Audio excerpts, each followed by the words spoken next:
Takže ahoj, já si ten našeho videa, co mnou tady je. My teďka právě, že máme hodinu výtvarky a teď tady děláme čarodějnice, to je moje. A tady má lejst, má za kloboukem. To je krásná, vidíte. A takže jsme se rozhodli natočit vlog, protože jsem byla nemocná, takže jsem se dostala teďka natočit video ve škole, když máme nějaký čas. Vidíte, tady má lejst klobouk.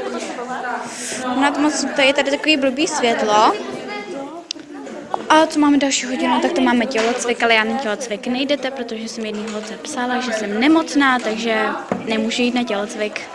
Takže už jsem ve škole, prostě jako, že jsem byla nemocná a právě, že teďka už dneska jsem přišla už do školy, vidíte, to je krásné.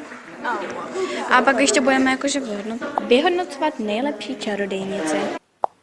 A jestli všimnete, teďka jsem na záchodech, jenom jsem teďka šla, bych vám ještě něco řekla, že jestli někdo teda chce vidět nějaký ještě pár videí, tak ať napíše dolů já, protože jakože už mám málo nápadů, který mám točit, takže určitě řekněte, možná budu natáčet i haul a takovýhle a určitě napište, kde máme docela hnusný záchody.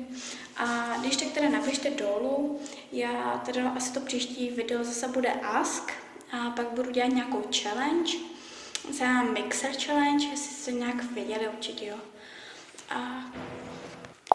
Takže to je asi všechno a já budu muset jít, takže vás zdravím a určitě příští video bude další. A tak jo, ahoj.